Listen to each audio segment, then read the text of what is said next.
Selamat pagi saudara dan sahabat dimanapun Anda berada. Senang berjumpa di dalam One Verse a Day. Kita mau merenungkan firman Tuhan. Sebelumnya marilah kita berdoa. Ya Allah, kami sungguh bersyukur untuk hari baru yang Tuhan beri, untuk kekuatan, iman, pengharapan di dalam Tuhan. Kami mau belajar dan merenungkan firman-Mu hari ini. Biarlah Engkau hadir, melawat dan menerangi kami semua. Terima kasih Tuhan. Di dalam Kristus kami berdoa. Amin.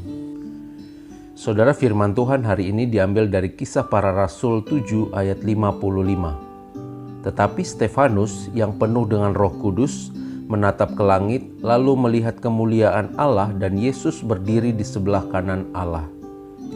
Sahabat, ayat bacaan kita hari ini merupakan bagian dari kisah yang menceritakan kematian Stefanus. Stefanus mati dibunuh. Sebelumnya di dalam mahkamah agama, ia memberikan kesaksian yang panjang tentang betapa orang-orang Israel menentang Roh Kudus. Mereka menerima dan mengetahui hukum Taurat, tetapi tidak menurutinya. Tertusuk hati mereka, dan mereka sangat marah dan menyambutnya dengan gertakan gigi. Tetapi Stefanus yang penuh dengan Roh Kudus menatap ke langit. Ia melihat kemuliaan Allah dan Yesus berdiri di sebelah kanan Allah. Yesus berdiri di sebelah kanan menandakan bahwa ia mendapat tempat atau kedudukan yang terhormat dan berkuasa. Yesus berdiri itu juga merupakan tanda bahwa Yesus menyambut Stefanus. Saudara, mendengar penglihatan Stefanus, makin panaslah hati orang-orang di dalam mahkamah agama itu. Lalu mereka serentak menyerbu Stefanus. Stefanus diseret keluar kota dan dilempari dengan batu. Sebelum mati, ia sempat berseru, "Tuhan, janganlah tanggungkan dosa ini kepada mereka." Setelah perkataan itu, Stefanus mati. Sahabat, dalam kehidupan ini, pengikut Kristus pasti mengalami tantangan dan penderitaan. Kisah Stefanus ini mengajarkan kita bahwa dunia akan menolak orang-orang yang setia dan berjalan dalam kehendak Kristus.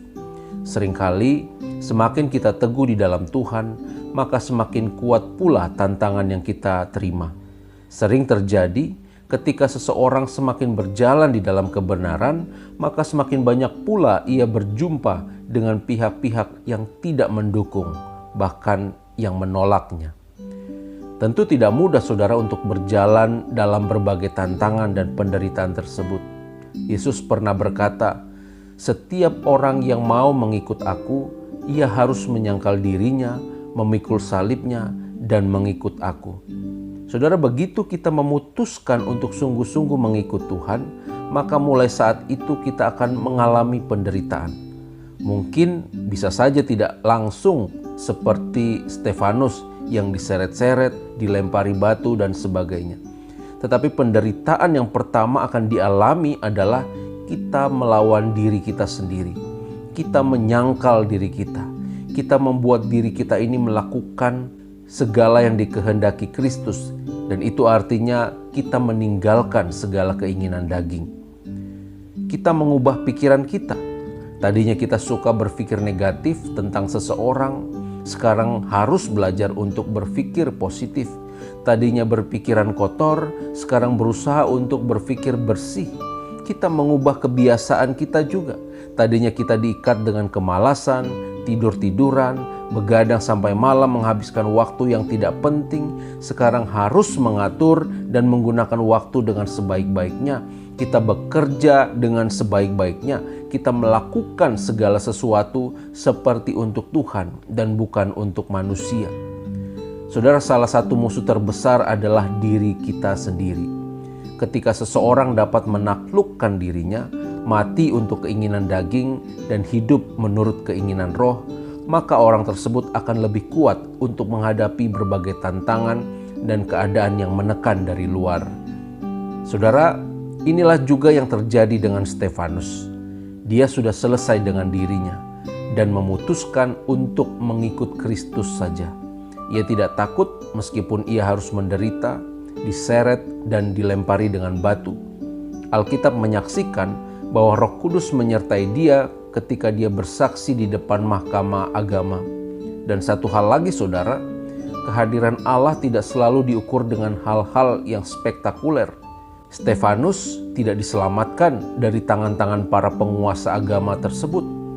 Dalam kenyataannya ia tetap mati dilempari batu. Yesus juga dalam kehidupannya beberapa kali dikejar-kejar dan berusaha dibunuh. Dan akhirnya Yesus mati di atas kayu salib. Demikian juga Paulus.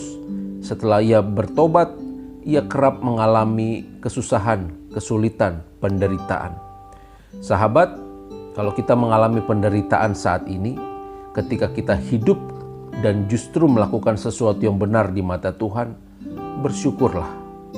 Sejak semula Yesus sudah mengatakan hal tersebut. Itu sebabnya kita diingatkan hari ini. Teruslah bertahan sampai akhir. Meskipun kita menderita, tetaplah mengikut Tuhan.